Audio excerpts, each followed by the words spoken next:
So I kind of went ahead and pre-populated, just kind of like, hey, I'm in Tampa, Florida, and I'm going to be flying down to Rio, Brazil. I'm going to leave this Thursday, February 20th, and excuse me, next month, February 20th, and then come back on February 27th.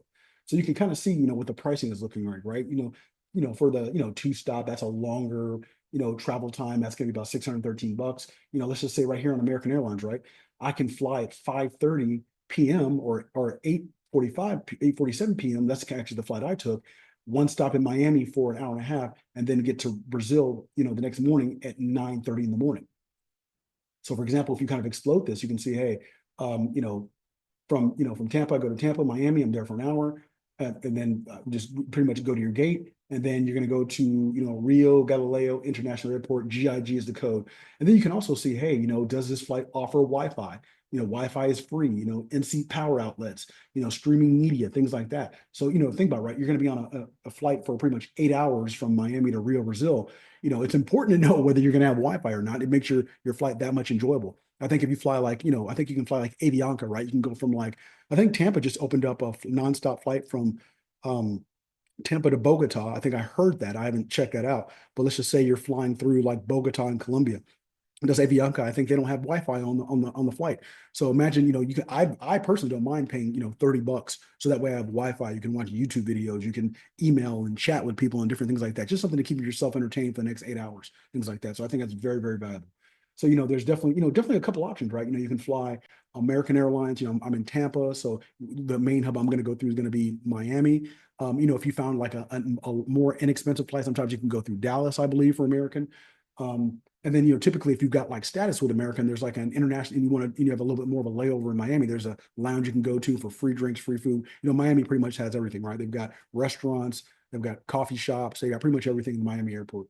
Um, or, for example, let's say if I were flying down there, I wanted to go through Copa Airlines, which is a partner of United. So basically I would go from Tampa to Panama City, and then Panama City down to Rio, Brazil. So Copa is basically United, and I could fly down, fly through Panama City.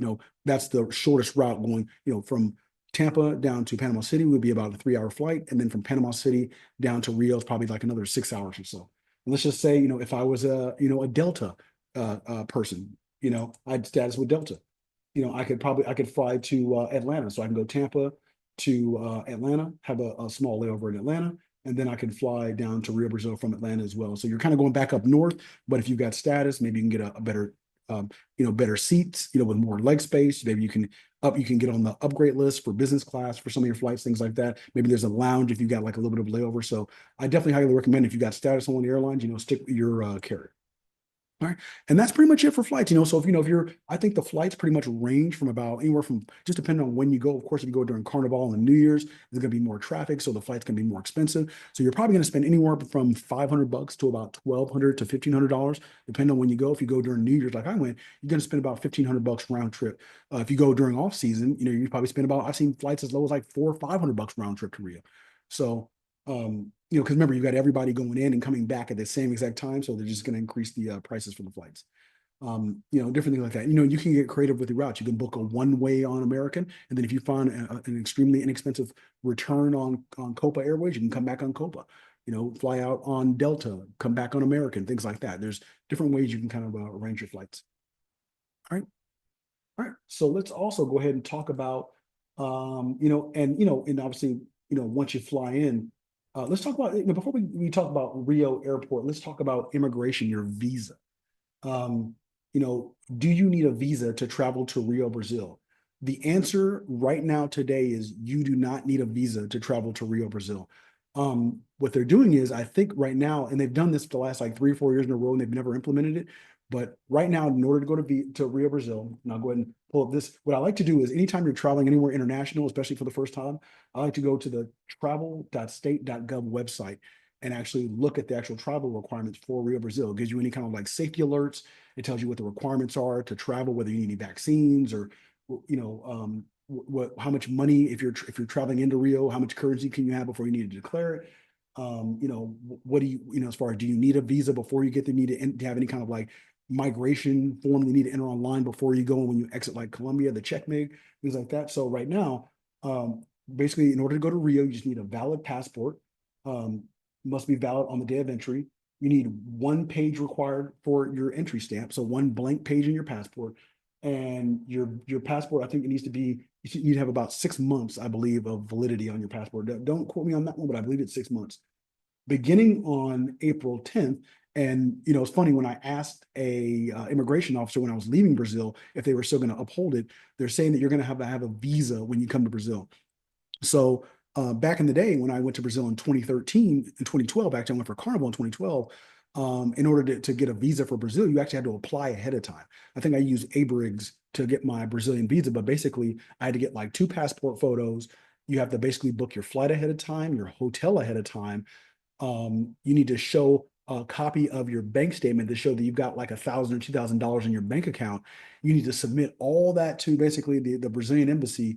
They'll basically take one page out of your passport, put a photo in there, a whole, a visa, a paper, kind of like they take one page up and put like a paper visa in your side your passport, and then they'll send you your passport back, and then that visa is good for like 10 years.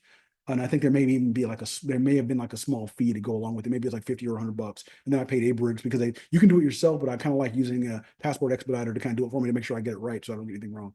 But they're saying that they're gonna right now there's no visa required to enter Brazil. You can just visa on arrival. You just show up. There's no cost for the visa, no nothing. Just go straight through immigration pretty seamlessly.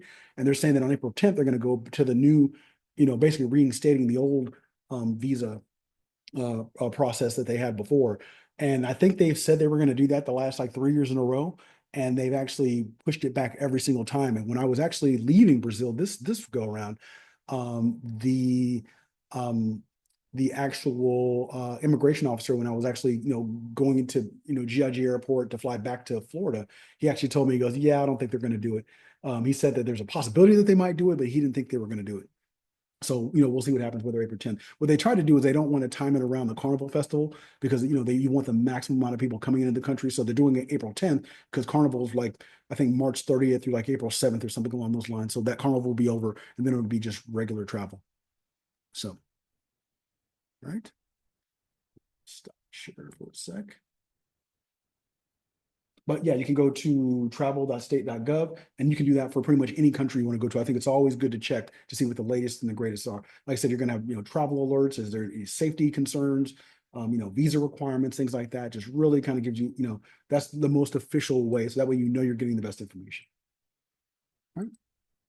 And then, when you go into, let's just say when you land into Rio Airport, what is the airport? You're going to land into GIG is the airport code. Go ahead and share screen one more time.